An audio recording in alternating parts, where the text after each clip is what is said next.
इधर सीएम योगी ने परिवहन सेवाओं का शुभारंभ किया है। बसेस को उन्होंने बीते दिन हरी झंडी दिखाई। इसके अलावा सरल परिवहन हेल्पलाइन 149 की भी शुरुआत हुई। सीएम योगी आदित्यनाथ की तरफ से एक बड़ी सौगात प्रदेशवासियों को दी गई। इस दौरान प्रदेश सरकार मंत्री दयाशंकर सिंह भी मौजूद रहे और जाहिर है कि इससे यूपी के तमाम लोगों को काफी ज्यादा लाभ मिलेगा, काफी ज्यादा फायदा। परिवहन सेवाओं का शुभारंभ किया गया और इसमें एक हेल्पलाइन 149 भी शामिल है, जिसकी शुरुआत हुई है। सीएम योगी आदित्यनाथ जब इस बस को हरी झंडी दिखाते हैं, वो तस्वीरें उस वक्त की हैं आपकी टीवी स्क्रीन पर। इस दौरान सीएम योगी आदित्यनाथ ने तमाम बड़ी बातों का जिक्र किया। क्या कुछ उन्होंने कहा, आपको सुनवा देते हैं। याद रखना, बहुत बार कानून लोगों को बुरा लगता है, लेकिन याद रखना यही कानून अंततः आपकी सुरक्षा और आपके संरक्षण का आधार बनता है। यही कानून बनता है। जब आप इन्फोर्स कर रहे होते हैं, जब आप लोगों को बता रहे होते हैं कि भाई नशे में गाड़ी मत चलाइए, हो सकता है कोई नशे का आदी व्यक्ति उस समय बुरा मानता हो, झगड़ा करता हो। जब आप किसी व्यक्ति को कहें, किसी अपने आप को बड़े दिखाने वाले व्यक्ति को बोलते होंगे कि भाई गाड़ी में आप फ्रंट सीट पे बैठ रहे हैं, सीट बेल्ट बांधिए,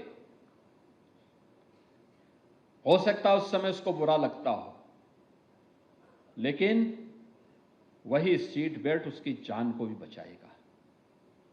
जब आप किसी बाइक सवार को, बाइकर्स को कहते हैं कि भाई हेलमेट पहनिए, अगर आप हेलमेट नहीं पहनेंगे तो, जैसे पेट्रोल पंप ने इस समय अभियान चलाया है, नो हेलमेट नो फ्यूल, यानी अगर आप हेलमेट नहीं पहनेंगे तो आपको हम तेल नहीं देंगे।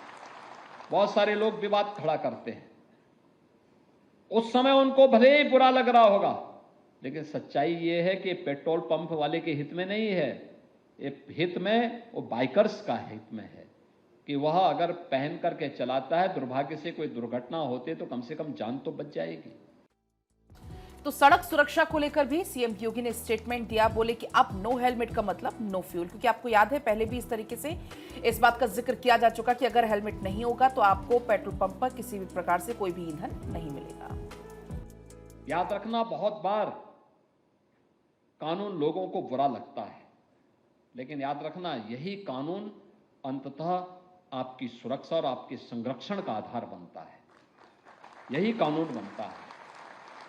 जब आप इन्फोर्स कर रहे होते हैं, जब आप लोगों को बता रहे होते हैं कि भाई, और 24/7 तक यूपी के हर शहर को स्मार्ट बनाने का लक्ष्य है। 22 साल में बनेगी 5 इंटरनेशनल स्मार्ट सिटीज और पूर्वांचल से बुंदेलखंड तक शहरी विकास को मिलेगी नई उड़ान।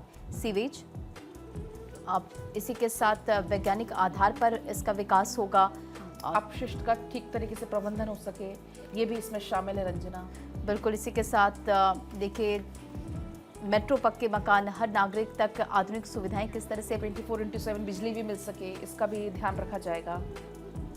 तो 117 नए शहरी निकाय, 123 का विस्तार हुआ है 2017 से। अगर 25 तक कम जिक्र करें तो विकसित भारत 2047 को मिशन मोड में उतार रही है योगी सरकार और 100 आकांक्षी नगर 240 निकायों में सड़कों नालियों का निर्माण होगा। इसी के साथ शहरी ढांचे से आगे नागरिक जीवन की गुणवत्ता पर भी पूरा फोकस किया जाएगा।